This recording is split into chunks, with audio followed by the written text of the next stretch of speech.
किसी ने मेरी नींद लूटी, किसी ने मेरा चैन लूटा। किसी ने मेरी नींद लूटी, किसी ने मेरा चैन लूटा। नींद मिल जाए तो खुद रख लेना, पर यार प्लीज चैन लुटा देना। पूरी 6 तोले की है, 6 तोला।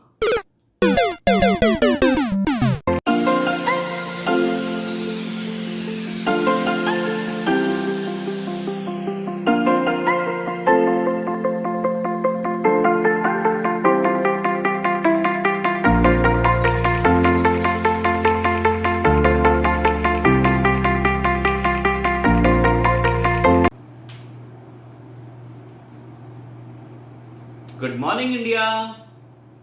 केम छो बच्चों, मजामा। Welcome back to your beautiful से channel with your handsome teacher जिसका नाम है फिजिक्स बाय राहुल बंसल। करते हैं कक्षा 12 का क्लास 12 का आज का नेक्स्ट टॉपिक स्टार्ट। हम पढ़ रहे थे बच्चों चैप्टर नंबर 5 जिसका नाम था magnetism and classification of matter, साथ में अर्थ मैग्नेटिज्म भी। बच्चों लास्ट क्लास में हमने पढ़ा था मैग्नेटिक लाइंस ऑफ फोर्स के बारे में, मैग्नेटिक लाइंस ऑफ फोर्सेस के बारे में। आज हम डिटेल में जान रहे हैं due to a bar magnet, उसके एक्सियल पॉइंट पर और उसके इक्वेटोरियल पॉइंट पर मैग्नेटिक फील्ड क्या होती है। तो उससे पहले हम जानेंगे मैग्नेटिक फील्ड होती क्या है। मैग्नेटिक फील्ड होती क्या है? Due to a single pole, हालांकि सिंगल पोल एग्जिस्ट नहीं करता, फिर भी magnetic field due to a single pole होती एग्जैक्टली क्या है। आप लोगों को बच्चों याद होगा हमने इलेक्ट्रिक फील्ड के कंसेप्ट में पढ़ा था कि इलेक्ट्रिक फील्ड बेसिकली होता क्या है। ये होता है बच्चों फोर्स अपॉन में चार्ज। उसी के रिगार्डिंग हम यहाँ पर उसी कंटेक्स्ट में हम पढ़ने जा रहे हैं मैग्नेटिक फील्ड। तो बच्चों मैग्नेटिक फील्ड का फॉर्मूला निकल के आएगा फोर्स अपॉन में एम, और ये एम क्या है? ये है मैग्नेटिक पोल या फिर पोल की स्ट्रेंथ, एक पर्टिकुलर स्मॉल पोल। आपको याद होगा लास्ट क्लास में हमने पढ़ा था म्यू नॉट अपॉन में 4 pi into m1 into m2 upon में r स्क्वायर। साथ में लगा दूं मैं एक पोल और, तो m1 लगा दिया तो m1 से m1 कैंसिल, m2 लगा दिया तो m2 से m2 कैंसिल। तो इसका मतलब है सिंगल एक पोल बचा रह जाएगा। तो इलेक्ट्रिक फील्ड की फॉर्मूला हुआ करता था के क्यू अपॉन में आर स्क्वायर, यहां पर मैग्नेटिक फील्ड का आएगा के एम अपॉन में आर स्क्वायर। तो इसको हम बोलते हैं एनालॉग। एनालॉग का मतलब होता है जैसे जैसे फॉर्मूले इसके चल रहे हैं बच्चों, वैसे वैसे फॉर्मूले इसके चल रहे हैं, जरा सा भी नन्ना सा मुन्ना सा रत्ती भर भी डिफरेंस नहीं है। तो इस तरीके से हम बहुत इजीली स्टडी कर सकते हैं सारे के सारे कंसेप्ट्स की। तो स्टार्ट करते हैं magnetic field due to a dipole, magnetic dipole at axial point. आपको बता दिया था लास्ट क्लास में मैग्नेटिक डाइपोल क्या होते हैं। तो यहां पर हम सीख रहे हैं कि मैग्नेटिक फील्ड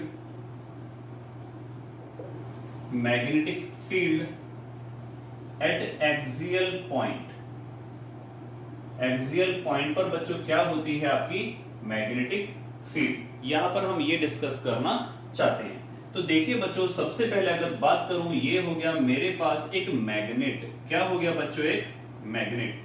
ये हो गया नॉर्थ पोल और ये हो गया साउथ पोल। इसके बीच का डिस्टेंस हमने मान लिया ये 2a। बुक्स के अंदर आपको 2l मिलेगा, किसी के अंदर 2x मिलेगा, सब बुक्स के अंदर अलग अलग है। हम बिल्कुल उसी तरह लेके चलना चाहते हैं जिससे कि आपको स्टडी इजी हो जाए। तो यहां पर हमने डिस्टेंस बच्चों कितना लिया? 2a।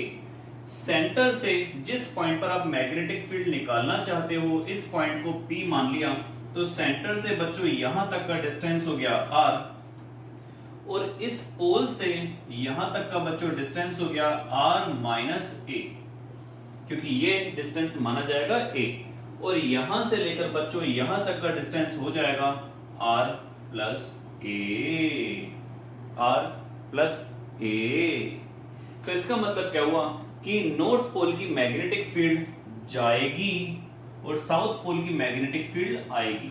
अब बात यहां पर ये करेंगे कि किसकी मैग्नेटिक फील्ड ज्यादा स्ट्रॉन्ग होगी, नॉर्थ वाले की या साउथ वाले की। तो बच्चों आप ध्यान से देख सकते हो, नॉर्थ वाला ज्यादा पास है, जिसकी मैग्नेटिक फील्ड मैं थोड़ी सी बड़ी बना देता हूं क्योंकि वो ज्यादा पास है, और साउथ वाले की बना देता हूं मैं छोटी सी क्योंकि ये दूर है। तो कहने का मतलब है magnetic field due to south pole छोटी होगी, मैग्नीट्यूड में छोटी होगी, और ड्यू टू नॉर्थ पोल बड़ी होगी। तो यहां पर हम यही कंसेप्ट बच्चों स्टार्ट करते हैं। आई थिंक फिगर आपको सारी की सारी समझ में आ गई होगी। जो इनको मिलाने वाली लाइन की सीध में पॉइंट होता है उसको हम बोलते हैं एक्सियल पॉइंट। क्या बोलते हैं बच्चों उसको? Axial point. तो ये पॉइंट आपके पास माना जाएगा एक्सियल पॉइंट, ये माना जाएगा आपके पास एक्सियल पॉइंट। तो बच्चों यहां पर मैग्नेटिक फील्ड जो निकल के आई ड्यू टू नॉर्थ पोल, वो आपके पास कितनी आई? वो आई के। अभी हम के को के ही लेके चल रहे हैं। याद रखना इलेक्ट्रोस्टैटिक के अंदर के की वैल्यू थी 9 × 10⁹, लेकिन मैग्नेट्स के अंदर है के की वैल्यू μ0/4 पाई।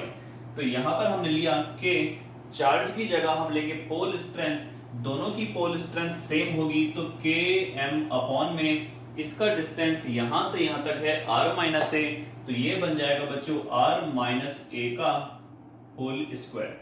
और ये होगा किस तरफ? ये होगा टुवर्ड्स अवे, ये होगा अवे फ्रॉम दिस पॉइंट। वो हम डायरेक्शन की बात बाद में कर लेंगे। तो ये आपके पास निकल के आई magnetic field due to north pole. उसी तरीके से बच्चों अगर बात करें ड्यू टू साउथ पोल, तो ये निकल के आएगी के एम अपॉन में यहां से यहां तक का डिस्टेंस आपको मिला r+a। तो ये आपके पास आया बच्चों r+a का होल स्क्वायर। अगर आप ध्यान से देखें तो दोनों की डायरेक्शन जस्ट अपोजिट है, दोनों की डायरेक्शन जस्ट अपोजिट है। तो इसका मतलब क्या हुआ? नेट मैग्नेटिक फील्ड आप लोग कैसे निकालेंगे बच्चों? नेट मैग्नेटिक फील्ड जो निकल के आएगी वो आएगी Bn माइनस Bs। तो नेट मैग्नेटिक फील्ड आपके पास निकल के आएगी बच्चों, नेट मैग्नेटिक फील्ड ये वाली, ये हो गया के एम अपॉन में r-a का होल स्क्वायर, और माइनस के एम अपॉन में r+a का होल स्क्वायर। इस तरीके से हमने net magnetic field find out करी। अब आप ध्यान से देखिए, कुछ चीजें हम यहाँ पर कॉमन ले सकते हैं। तो हमने यहाँ पर क्या लिया? मैग्नेटिक फील्ड जो नेट वाली निकल के आएगी के एम हमने कॉमन ले लिया, ये बचा 1/r-a का होल स्क्वायर 1 - r+a का होल स्क्वायर। इस तरीके से हमारे पास ये निकल के बेसिकली आता है। आगे बच्चों अगर हम यहाँ पर एलसीएम लेते हैं तो हमारे पास कितना आया? के एम तो बाहर है, ये बना r+a का होल स्क्वायर माइनस r-a का होल स्क्वायर अपॉन में r-a का होल स्क्वायर और r+a का होल स्क्वायर। आगे मैं इसको यहां पे रब करता हूं तो देखते हैं हमारे पास फाइनल रिजल्ट क्या निकल के आता है। तो बच्चों नेट मैग्नेटिक फील्ड आपके पास कितनी आई? नेट मैग्नेटिक फील्ड आपके पास कितनी आई? के एम तो हमारे पास बाहर ही है, यहां पर हमने होल स्क्वायर खोले r² + a² + 2ar माइनस का r² माइनस का a² प्लस का 2ar अपॉन में r - a और r+a और फिर से कर दिया इस पूरे का स्क्वायर। तो बच्चों नेट मैग्नेटिक फील्ड आपके पास जो आती है वो आई r² से r², a² से a², 2a² और 2ar कितना होगा आपके पास? 4ar अपॉन में a - b और a+b का फॉर्मूला होता है a² - b²। तो यहां पर आया आपके पास r² - a² का स्क्वायर। आगे हम ध्यान से देखें, बिल्कुल सेम कंडीशन है जैसे जैसे हमने इलेक्ट्रोस्टैटिक्स में करा था, सेम हम वही कर रहे हैं। इस 2ar को क्या मैं ऐसे कर दूं? 2a अलग और 2r अलग। भाई 2 दूनी 4 ही होता है, हमने तो बचपन से 2 दूनी 4 ही पढ़ा है। नीचे आया r² - a² का होल स्क्वायर। आपको याद होगा लास्ट क्लास में मैंने बताया था पोल स्ट्रेंथ इनटू में उनके बीच का डिस्टेंस, आइदर पोल इनटू में उनके बीच का डिस्टेंस, ये कहलाता है आपके पास मैग्नेटिक डाइपोल मोमेंट, जिस तरीके से कहलाया करता था इलेक्ट्रिक डाइपोल मोमेंट। तो अगर मैं यहां पर के साथ में है 2, इसको हमने लिखा कैपिटल M, साथ में आ गया R अपॉन में R square minus A square का होल स्क्वायर। ये आपके पास बच्चों निकल के आई नेट मैग्नेटिक फील्ड। ये आपके पास निकल के आई नेट मैग्नेटिक फील्ड। बात करते हैं डायरेक्शन की, तो आप देख रहे हैं कि इस पॉइंट पर नॉर्थ वाले की जो मैग्नेटिक फील्ड है वो ज्यादा स्ट्रांग होगी, क्योंकि ये ज्यादा क्लोज है। ये बच्चों ज्यादा क्लोज है, जिसकी वजह से इसकी मैग्नेटिक फील्ड ज्यादा स्ट्रांग होगी, तो ये आउटवर्ड्स जा रहा है। साउथ वाले की छोटी होगी, वो दूर है, ये इनवर्ड्स है, तो नेट जो बची वो आउटवर्ड्स बची, नेट जो बची वो ये वाली बची, ये वाली बची, ये वाली बची। और बच्चों ये वाली डायरेक्शन है साउथ टू नॉर्थ। आपको मैंने लास्ट क्लास में बताया था साउथ जो बिहेव कर रहा है वो नेगेटिव चार्ज की तरह बिहेव कर रहा है, नॉर्थ जो बिहेव कर रहा है वो पॉजिटिव चार्ज की तरह बिहेव कर रहा है। तो बच्चों नेट जो आपके पास डायरेक्शन निकल के आई वो आई आपके पास साउथ टू नॉर्थ, वो आपके पास डायरेक्शन निकल के आई बच्चों साउथ टू नॉर्थ। तो एक्सियल पॉइंट पर हमने इलेक्ट्रोस्टैटिक में भी यही पढ़ा था, जो नेट इलेक्ट्रिक फील्ड होती थी उसकी डायरेक्शन होती थी नेगेटिव टू पॉजिटिव। उसी तरीके से यहां पर डायरेक्शन कितनी निकल के आ रही है, साउथ टू नॉर्थ निकल के आ रही है। आगे बात करते हैं इसकी एक स्पेशल कंडीशन की कि क्या होगा अगर ये पॉइंट बहुत ज्यादा छोटा हो जाए, ए जो है वो बहुत ज्यादा छोटा हो जाए एज कंपेयर टू आर। अगर मैं बोलूं कि ए जो है वो बहुत बहुत छोटा है एज कंपेयर टू आर, इसका मतलब डाइपोल बहुत छोटा है, डाइपोल बहुत छोटा है, और जिस पॉइंट पर आपको मैग्नेटिक फील्ड निकालनी है वो कहीं बहुत दूर पड़ा हुआ है। तो ऐसी कंडीशन में बच्चों हम ए को कर देंगे नेग्लेक्ट, तो बी आपके पास आ जाएगा 2kmr अपॉन में r की पावर 2 की पावर 2। तो बी आपके पास आ जाएगा बच्चों 2kmr अपॉन में r की पावर 4, r से एक पावर चला गया, ये आपके पास आया 2km अपॉन में r क्यूब। तो इस तरीके से हमारे पास निकल के आती हैं मैग्नेटिक फील्ड की वैल्यू, और डायरेक्शन आपको पता चली साउथ टू नॉर्थ, और यही डायरेक्शन थी बच्चों आपके पास मैग्नेटिक फील्ड की डायरेक्शन निकल के आई एक्सियल पॉइंट पर साउथ टू नॉर्थ, और यही डायरेक्शन थी किसकी, direction of magnetic dipole moment. Magnetic dipole moment की डायरेक्शन भी बच्चों आपके पास यही निकल के आई थी। चलते हैं नेक्स्ट टॉपिक पर, जिसका नाम है मैग्नेटिक फील्ड एट,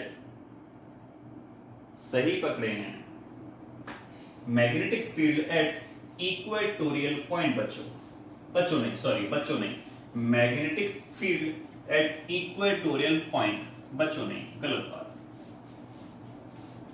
तो नेक्स्ट टॉपिक है बच्चों आपका magnetic field at equatorial point. Magnetic field at equatorial point.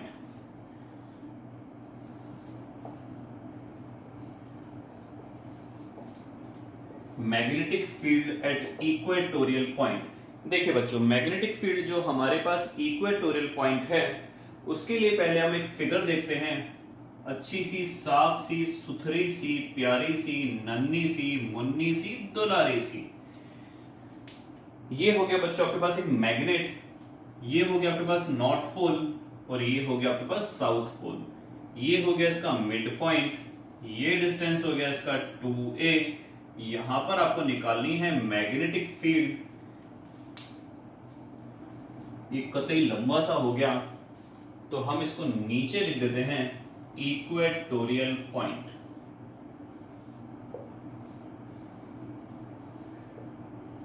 देखिए बच्चों, इसको हमने नॉर्थ से मिला दिया, यहां से हमने साउथ से मिला दिया, ये हमने आई से मिला दिया। ये पॉइंट अगर O हो गया, ये पॉइंट अगर P हो गया, और ये पॉइंट से ये पॉइंट का डिस्टेंस R हो गया। तो जैसा कि आप जानते हो ये एंगल है बच्चों 90 का, तो ये डिस्टेंस आपके पास हो जाएगा R square plus A square का whole square, R square plus A square का रूट।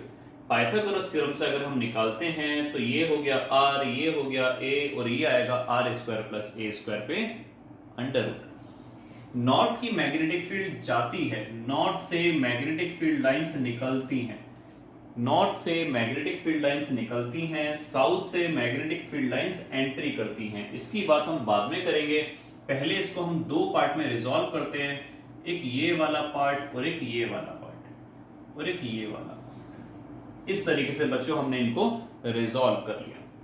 तो ये वाली इसकी वजह से जो मैग्नेटिक फील्ड हुई बच्चों आपके पास, इसने एंगल कितना बनाया? अगर हम बात करें बच्चों, इसने एंगल बनाया ये वाला थीटा।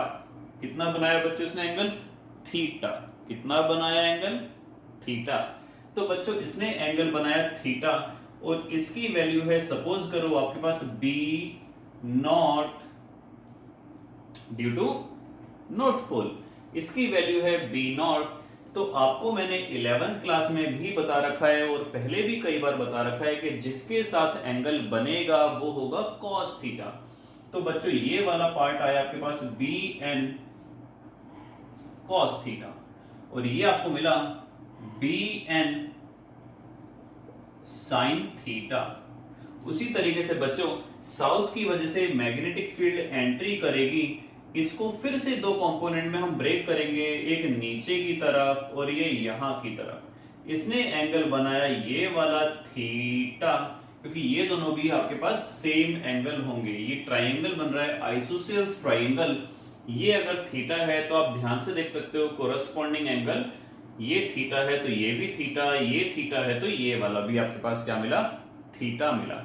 तो ये आपके पास क्या मिला बच्चों? बी एस, और ये वाले के साथ जो एंगल बन रहा है ये क्या मिला? बी एस कॉस थीटा, और ये वाला क्या मिला बच्चों आपको? B S sine theta. अब बात करते हैं बच्चों यहां पर कि सबसे पहले बी एन और बी एस की वैल्यू कितनी होगी। इस पॉइंट का यहां से डिस्टेंस, इस पॉइंट का यहां से डिस्टेंस सेम है। ये अगर हुआ अंडर रूट में R square plus A square, ये डिस्टेंस हुआ अंडर रूट में R square plus A square, तो डिस्टेंस सेम है, पोल स्ट्रेंथ सेम है, और आपके पास कांस्टेंट सेम है। ऐसी कंडीशन में दोनों की मैग्नेटिक फील्ड की वैल्यू निकल के आएगी सेम। तो बच्चों यहां पर ध्यान से देखते हैं, मैग्नेटिक फील्ड का जो आमतौर पर हमारे पास फॉर्मूला होता है वो होता है के एम अपॉन में आर स्क्वायर। आर स्क्वायर का मतलब हुआ बेसिकली डिस्टेंस। तो अब यहां पर अगर हम देखते हैं बी एन की वैल्यू जो निकल के आएगी वो आएगी के एम, और यहां से लेकर यहां तक का डिस्टेंस हुआ R square plus A square पे रूट का स्क्वायर, ऐसे और ऐसे। तो स्क्वायर से रूट चला गया, तो मैग्नेटिक फील्ड की वैल्यू आपके पास आई के एम अपॉन में R square plus A square. Same बच्चों मैग्नेटिक फील्ड आएगी आपके पास बी एस की भी, साउथ वाले की भी यही मैग्नेटिक फील्ड आएगी। अब बात करते हैं कंपोनेंट्स की। अब ध्यान से देखो बच्चों, जब बी एन की वैल्यू और बी एस की वैल्यू सेम हो गई, जब आपके पास बी एन की वैल्यू और बी एस की वैल्यू सेम हो गई, तो ऐसी कंडीशन में बी एन साइन थीटा लग रहा है अपवर्ड डायरेक्शन में, बी एस साइन थीटा लग रहा है डाउनवर्ड डायरेक्शन में, एक दूसरे को क्या कर देंगे? Cancel out. एक दूसरे को ये कैंसिल आउट कर देंगे। उसी तरीके से बी एस कॉस थीटा भी कैंसिल आउट कर देगा? जी नहीं, बी एस कॉस थीटा बच्चों लग रहा है एक ही डायरेक्शन में, B N cos theta B S cos theta ये लग रहा है बच्चों एक ही डायरेक्शन में, जिसकी वजह से ये दोनों हो जाएंगे हमारे पास ऐड। तो नेट मैग्नेटिक फील्ड कितनी निकल के आएगी? इन दोनों को हम फाइनली क्या कर देंगे? ऐड कर देंगे। देखते हैं आगे। इतना आप लोग स्क्रीनशॉट ले लीजिएगा या फिर पॉज करके वीडियो को नोट डाउन कर लेना। मैं स्टार्ट करता हूं आगे। तो बच्चों नेट मैग्नेटिक फील्ड आपके पास जो निकल के आएगी वो होगी B N cos theta plus B S cos theta. क्योंकि बी एन और बी एस की वैल्यू दोनों की सेम है तो हम लिख सकते हैं 2 बार बी एन कॉस थीटा। आपने लिखा 2, bn की वैल्यू जस्ट अभी हमने निकाली थी, वो आई थी km अपॉन में r square plus a square. साथ में हम लेते हैं cos थीटा की वैल्यू। तो बच्चों cos थीटा आप ध्यान से देखो, ट्रिग्नोमेट्री में आपने पढ़ा होगा, cos थीटा की वैल्यू होती है बेस अपॉन में हाइपोटेनियस। cos थीटा की वैल्यू होती है बच्चों बेस अपॉन में हाइपोटेनियस। तो इस ट्राइंगल में बेस आया आपके पास ये नीचे वाला पार्ट, ये है इस 2a का हाफ a, और हाइपोटेनस आया आपके पास ये वाला पार्ट। इसकी लंबाई कितनी है? इसकी लंबाई है बच्चों r square plus a square पे अंडर रूट। तो कुल मिलाकर आपके पास आया 2। इसको आप ऐसे लिख सकते हो k into m into 2a। r square plus a square की पावर है पूरी 1, और यहां पर R square plus A square की पावर है अधूरी यानी कि हाफ। तो 1 और हाफ ऐड होगा तो बन जाएगा 1.5। 1.5 फ्रैक्शन में बात करें तो 3/2। तो हमारे पास बच्चों यहां पर आया R square plus A square की पावर 3/2। आपको अभी मैंने बताया था m इंटू 2a कितना होता है बच्चों? m इंटू 2a होता है नेट मैग्नेटिक डाइपोल मोमेंट। तो आपके पास कुल मिलाकर ये मैग्नेटिक फील्ड जो निकल के आई नेट वाली के, इस पूरे की वैल्यू हो गई कैपिटल M अपॉन में ये आया R square plus A square की पावर 3/2। इस तरीके से नेट मैग्नेटिक फील्ड आपने निकाल ली at equatorial point. Is it clear? आपको मैं बता दूं कि k की वैल्यू जो होती है वो म्यू नॉट अपॉन में 4 पाई होती है मैग्नेटिज्म के अंदर, और k की वैल्यू होती है 9 इंटू 10 टू द पावर 9। इसकी वैल्यू 10 टू द पावर -7। ये अगर मैं बात करूं 1 अपॉन में 4 पाई एप्सिलॉन नॉट यानी कि 9 इंटू में 10 टू द पावर 9। तो इलेक्ट्रोस्टैटिक के अंदर हम रखेंगे k की वैल्यू ये वाली, और मैग्नेटिज्म के अंदर हम रखेंगे k की वैल्यू ये वाली। इस तरीके से हम मैग्नेटिक डाइपोल मोमेंट की सहायता से मैग्नेटिक फील्ड फाइंड आउट कर सकते हैं। बात करते हैं बच्चों इसकी डायरेक्शन की। तो आप ध्यान से देखिए, दोनों ऐड होके डायरेक्शन बची ये वाली, डायरेक्शन बची ये वाली, और ये डायरेक्शन कौन सी है बच्चों? ये डायरेक्शन है नॉर्थ से साउथ की तरफ। ये डायरेक्शन है बच्चों नॉर्थ से साउथ की तरफ। तो इसका मतलब हुआ यहां पर आपके पास डायरेक्शन निकल के आएगी नॉर्थ टू साउथ। यहां पर बच्चों डायरेक्शन निकल के आएगी आपके पास नॉर्थ टू साउथ। जो अपोजिट है एक्सियल वाले की, जो अपोजिट है मैग्नेटिक डाइपोल मोमेंट की, जो अपोजिट है एक्सियल वाले की, जो अपोजिट है मैग्नेटिक डाइपोल मोमेंट की। बात करते हैं अगर छोटा सा होता डाइपोल और आर की वैल्यू होती बहुत ज्यादा, तो ऐसी कंडीशन में हमारे पास क्या निकल के रिजल्ट आता?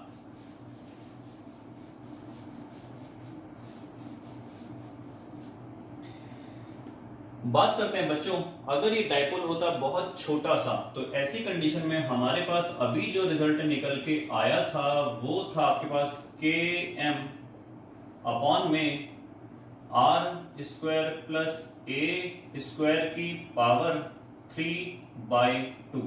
आपके पास रिजल्ट अभी निकल के ये आया था। अगर मैं बोलूं if dipole is very short, अगर डाइपोल हो बच्चों बहुत छोटा, तो ऐसी कंडीशन में ए जो होगा वो बहुत बहुत छोटा हो जाएगा आर के, और नेट मैग्नेटिक फील्ड जो निकल के आएगी वो आएगी बच्चों के एम अपॉन में ए को हम कर देंगे नेग्लेक्ट, आर स्क्वायर की पावर 3/2। 2 से 2 चला गया तो नेट मैग्नेटिक फील्ड बच्चों निकल के आएगी के एम अपॉन में R cube. Net magnetic field निकल के बच्चों आएगी के एम अपॉन में आर क्यूब। तो इस तरीके से हम मैग्नेटिक फील्ड फाइंड आउट कर सकते हैं एक्सियल पॉइंट पर भी और इक्वेटोरियल पॉइंट पर भी। अब बात करते हैं बच्चों यहाँ पर एक छोटा सा पॉइंट, एक बहुत छोटा सा पॉइंट, मैं आपको ज्यादा पकाने नहीं वाला हूं, मैं क्लास ओवर करने वाला हूं, लेकिन एक छोटे से पॉइंट की बात अगर हम करें यहाँ पर, क्या है वो पॉइंट, एनसीईआरटी के अंदर भी उसके ऊपर न्यूमेरिकल दिया हुआ है, बहुत सारे केसेस में उसी पॉइंट पर न्यूमेरिकल आता है। क्या है वो पॉइंट, आपने अगर देखा अभी कि इक्वेटोरियल पर जो इक्वेशन आपके पास फॉर्मूला आया वो था के एम अपॉन में आर क्यूब, और एक्सियल पर जो आपके पास आया वो था 2 टाइम्स के एम अपॉन में आर क्यूब। ये था दोनों फॉर शॉर्ट डाइपोल। इसका मतलब बच्चों ये हुआ कि अगर डाइपोल शॉर्ट होगा तो हम कह सकते हैं कि एक्सियल वाले की जो वैल्यू है वो ट्वाइस है किसके, इक्वेटोरियल वाले की। आप देखो ध्यान से, एक्सियल वाले की जो वैल्यू है वो इक्वेटोरियल वाले से जस्ट डबल हो गई। एग्जाम में आपको पता होगा अब क्वेश्चन आने लगे हैं 20 एमसीक्यू, जिसमें से आपके पास वन वर्ड के होते हैं 5 होते हैं आपके पास फिल इन द ब्लैंक्स, और 10 होते हैं एमसीक्यू। तो मैं 10 के 10 को 20 के 20 को मैं एमसीक्यू बोल रहा हूं। तो यहां पर अगर एग्जाम में क्वेश्चन आता है, सपोज करो कि इक्वेटोरियल वाले की जो शॉर्ट डाइपोल के लिए इक्वेटोरियल पर मैग्नेटिक फील्ड अगर 5 टेस्ला, नहीं 5 टेस्ला, हाँ 5 टेस्ला दे रखी है, अगर मैग्नेटिक फील्ड कहां पर, इक्वेटोरियल पर, तो बताओ एक्सियल पर कितनी होगी। तो आप इजीली बता सकते हैं कि एक्सियल वाले की होती है इक्वेटोरियल की जस्ट डबल, तो वो हो जाएगी पूरे 10 टेस्ला। उसी तरीके से अगर मैं आपको बोलूं कि एक्सियल वाली अगर 5 होती तो इक्वेटोरियल वाली हो जाती 2.5 टेस्ला। तो इस तरीके से बच्चों हम इजीली सॉल्व कर सकते हैं मैग्नेटिक फील्ड अगर एक नंबर में आती है फॉर शॉर्ट डाइपोल, इक्वेटोरियल और एक्सियल में फाइंड आउट हम कर सकते हैं। तो ये थी आज की प्यारी सी इंटरेस्टिंग सी क्लास। नेक्स्ट क्लास में मिलेंगे कुछ नए इंटरेस्टिंग से टॉपिक्स को लेकर। टिल देन गुड बाय, जय राम जी की जय हिंद।